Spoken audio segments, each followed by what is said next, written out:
Day and night and day, the living creatures give their praise. To him who lives eternally, they never cease from saying, Holy, holy is Yahweh Almighty, worthy, worthy to receive all glory. Hello, welcome to Walking in the Word. My name is Chelle Wagner. I'm so glad you came to join me today. I wasn't expecting this when I started the series. You know, I kind of build things as I go. Well, I ended up knowing that I needed to do the reading and an introduction to the book of Ecclesiastes within this Kings and Prophets series. And as we go through it, I think you'll understand why. Alrighty, I'm going to go ahead and add my presentation to the screen so that we can go through it together. So today we're talking about the book of Ecclesiastes.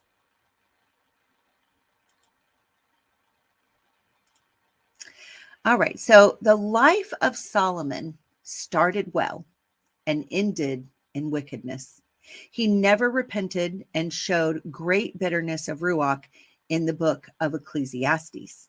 Now, this is just from what I can see from everything that I've read in scripture, right? I see no scriptural evidence of repentance. It never tells us anywhere that he ever made things right with Yah. He was burdened by a concern for what would become of his great wealth and would his great accomplishments be cared for when he was gone from this life. He was wanting to hold on to this life. This is the mark of someone who's not looking forward to meeting their maker. In Ecclesiastes 4:2, we see, Wherefore I praise the dead which are already dead more than the living which are yet alive. Yea, better is he than both they which has not yet been, who has not seen the evil work that is done under the sun. You know, it says in our last presentation, we found out how his many wives led his heart away, and he began to worship their Elohims, and it was evil in Yah's sight. His heart changed, right? So the wisdom of knowledge of good and evil is a burden to one who's walking an evil path. Okay. I mean, he'd been given this great wisdom. He had met with Yah twice, right? That's what the scriptures tell us. But it's a burdensome load to carry the knowledge that you're walking down the wrong road because you once walked the righteous path.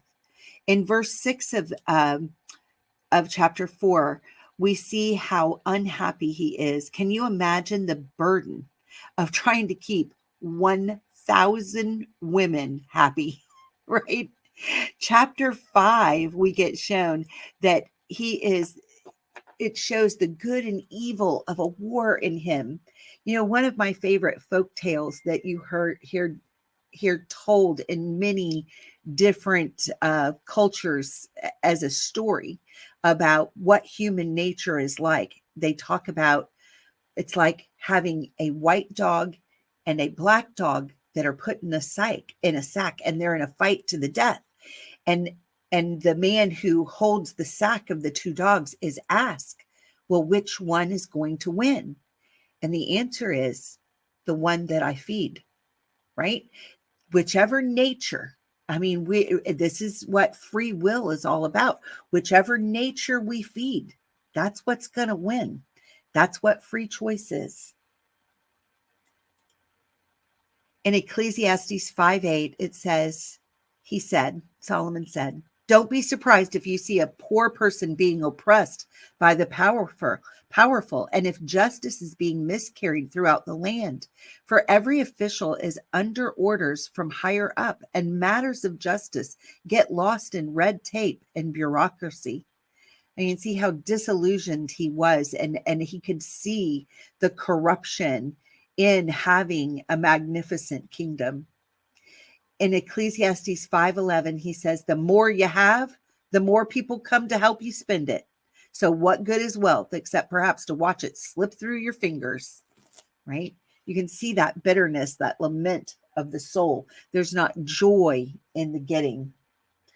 When Yah gives us things and we're not trying to hold on to it, there's true joy in it. When we start trying to hold on to something very tightly that Yah just wanted us to enjoy for a season, it becomes a burden and not a blessing. You know, that was one of the first lessons I had to learn as a worship leader. I don't have the ability to be a big time worship leader. I had a heart that was willing in a very tiny little church because truly I can barely hold a tune in a bucket, right? I was never meant to be a worship leader on any scale or imagination. But Yah gave me that task at a very small little church that I was a part of. And it meant a great deal to me. And I was faithful with it. And I did it for 3 years. And then when Yah was ready to take it out of my hand, he just had to literally pry my hands open to get me to let go. And it caused me to have to sit out for a year. He literally wouldn't let me hold any other position for a year. And I believe if I had been willing and ready and just believed that he would put something else in my hands, that he was ready for me to take the next step on my journey, that it would have been a much more pleasant experience for me. But instead, I had to sit down for a year, and he told me, don't you ever close up your hands tight on something I put in them again. You need to allow me to place in your hands what I want in your hands and remove from your hands what I decide to remove from your hands. These aren't the position I give you is not who you are, right? It makes a big difference. Okay. In Ecclesiastes 6:3, we see this. A man might have 100 children and live to be very old, but if he finds no satisfaction in life and doesn't even get a decent burial, it would have been better for him to have been born dead. I mean, you just see such sorrow of soul here as he, spent the first half of his kingdom. He had a 40-year reign, and we know the first half of it was sent in service to Yah. But then we see with the addition of all these wives and all these alliances he made, and the building of shrines for their gods and temples for their gods, and beginning to worship with them in these temples, that it totally took away his heart. And Yah hates mixture. He tells us, I would that you would be hot or you would be cold, but the lukewarm, I'm just going to spew out of my mouth. He's like, I'm not interested in a divided loyalty. If you're going to be mine, be mine. But if not, just go on with you. All righty. In Ecclesiastes 6:10, we see everything has already been decided. It was known long ago what each person would be. So there's no use arguing with God about your destiny. The more words you speak, the less they mean. So what good are they? I mean, it's showing where his prayer life was at. The relationship had slipped into feeling like there was no use in even praying about anything anymore. Look at Ecclesiastes 9:12. He says, people can never predict when hard times might come. Like fish in a net or birds in a trap, people are caught by sudden tragedy. He's feeling like no one is really even, like Yah's not on his side. In Ecclesiastes 7:14, it says, enjoy prosperity while you can, but when hard times strike, realize that both come from Elohim. Remember that nothing is certain in this life. I've seen everything in this meaningless life, including the death of good young people and the long life of wicked people. So don't be too good or too wise. Why destroy yourself? Look at the attitude. Why even try? He's saying, this is somebody who has lost faith. In Ecclesiastes 8:10, we see, I've seen wicked people buried with honor, yet they were the very ones who frequented the temple and are now praised in the same city where they committed their crimes. This too is meaningless. He's saying there's really no justice to be had for anything. Ecclesiastes 8:14 through 17. And this is not all that is meaningless in our world. In this life, good people are often treated as though they were wicked, and wicked people are often treated as though they were good. This is so meaningless. So I recommend having fun because there's nothing better for people in this world than to eat, drink, and enjoy life. That way, they will experience some happiness along with all the hard work Elohim gives them under the sun. In my search for wisdom and in my observation of people's burdens here on earth, I discovered that there is ceaseless activity day and night. I realized that no one can discover everything Elohim is doing under the sun. Not even the wisest people discover everything, no matter what they claim. And that is what life can be like sometimes. It can feel like we're just racing the clock all the time, especially in this day and age. But I'm sure it's always been like that. I think it's just the human experience.